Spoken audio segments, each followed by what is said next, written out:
Out of that, we're going to have a very quick look at Summertime, as requested. Somebody playing in a band. They're playing it in the key of C, but A minor. That's where it starts, on the 6th. I want to emphasize 2 ideas for the right hand. This is about improvisation on the right hand. It's not about teaching you the song, but I've got a link to the chords, which you can find in the description box below. So I'm going to give you, first of all, the 3 shapes which I'm going to use, because it's A minor 7. So I'm playing it A, E, and G without the C, without the minor. The requestee is in a band, so it's not about solo piano. And then it moves up to the B half diminished, but again, I'm playing it without the D there. And then it goes to E7, flat 9, but all we have to do from that B half diminished is drop the A down to what will be a G sharp, because there's a bass player, don't forget, in a band. So that shape is the 5 of E, the flat 9 of E, and the 3 of E, G sharp. F is a flat 9. So it's a very nice pattern to practice for yourself just at home.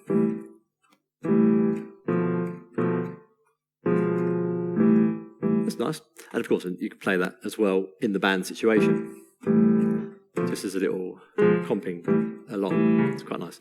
Of course, it goes on to the D, down to the C in the bass. Of course, it goes on. I don't want to make this video about the whole song, just the improvisation ideas for the right hand, but I'll just use those 3 shapes. So the first thing is choose a note which is shared between all the chords.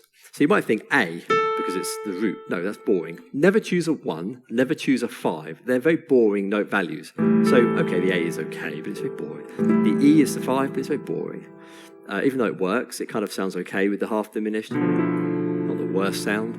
Of course, it's the root of the E7 when you play the E7 chord, but very boring. So what about a G? Well, okay, it's a 7 of A. Could be quite nice. But then on the B, half diminished, bit of a clash there, doesn't really work. The E7, flat 9, bit of a clash because that would be the sharp 9, and it would clash. It also might sound like the minor, and it clashes with the flat 9 of the song, so the G is not good. To cut to the chase, the answer is D. You got that D because it's the 11 of A, and the 11 likes the minor 7 chords. 8, 9, 10, 11. C sharp because I'm taking it just from the A major scale. Of course, we're in A minor here, but it's the 8, 9, 10, 11, the 11th. Sounds very nice. On the B half diminished, of course, the D is the minor, and on the E7 flat 9, the D is the 7. So that's a nice, what's the word, like common denominator note. Even later, when it goes up to the D part, it's the root of D. When it touches on the F chord, it's the 6th of F. So it's still very, very nice. On the C, because it touches nearer the end of the song, it's the 9 of C. So it's a lovely, lovely, safe note. That doesn't mean that you just keep playing D over everything. It's ridiculous.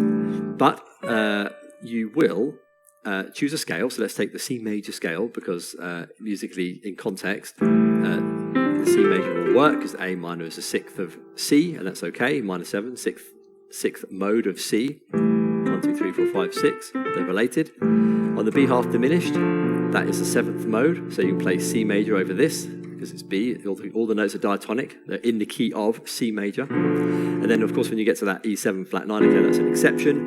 But there's a nice bit of tension, nice bit of spice. It's fine, because it's context. Musical context means it's okay. You wouldn't normally play an E7 chord with C major on its own, but because of the context, and everyone knows the song, because it's overplayed, it works. A blues also works.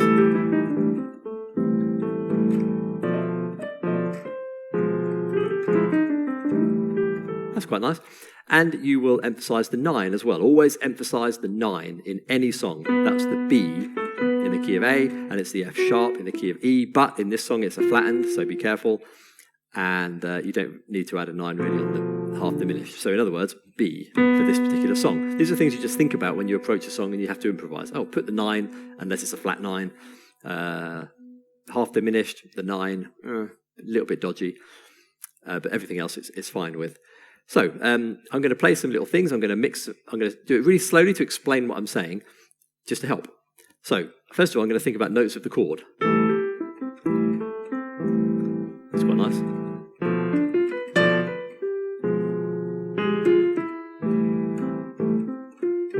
Little passing tone there.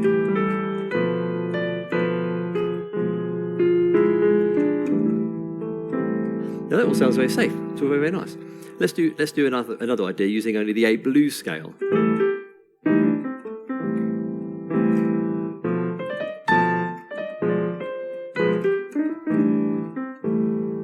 Quite nice. Now let's just play anything. From the C major, but I'm going to emphasize that D note. So let's go.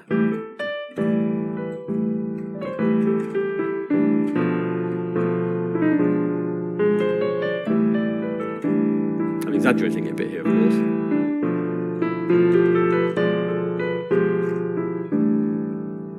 So, at the end of the day, with a bit of space as well, because space is also a note. You don't just keep playing notes all the time and don't stop. It's silly. Space is a note. Look. Space. Space. Nothing. A blues. Emphasize that D. Space. Now the notes of the chord. Space. 9. D. Emphasize the flat 9. Back to the D. Down to the 9. At the blues scale.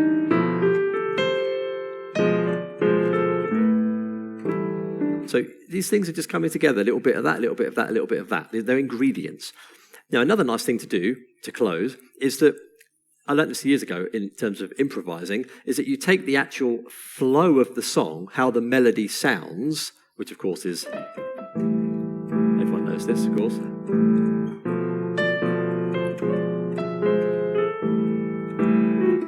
Fine.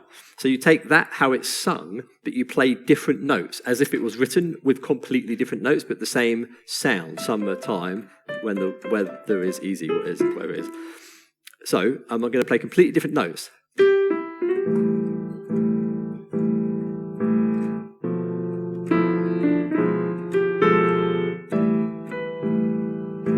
So it's as if that's the original. I'll do it again.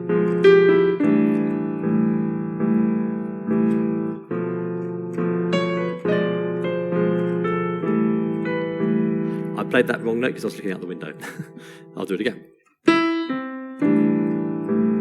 See, it still sounds like it's the original song.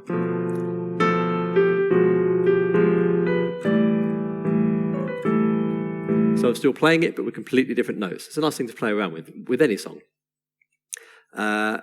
These are the only things I want to say, really, to help out the requestee and to give you also things to think about in your own songs. So, a common denominating note, inventing a term, and a nice blues scale, a diatonic major scale, C major scale with A minor 7, and a little bit of blues, play the 9 everywhere, and like I say, just take the melody and play the melody with different notes. It's quite a nice thing to do. Space is also a note, an occasional passing tone.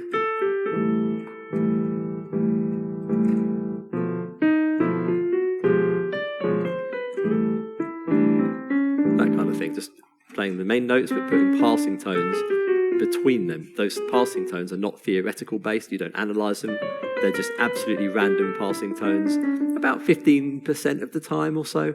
So it doesn't sound like you're just randomly playing notes, otherwise it really does sound silly. I think that's a lot to play with, and hopefully it's of use to you.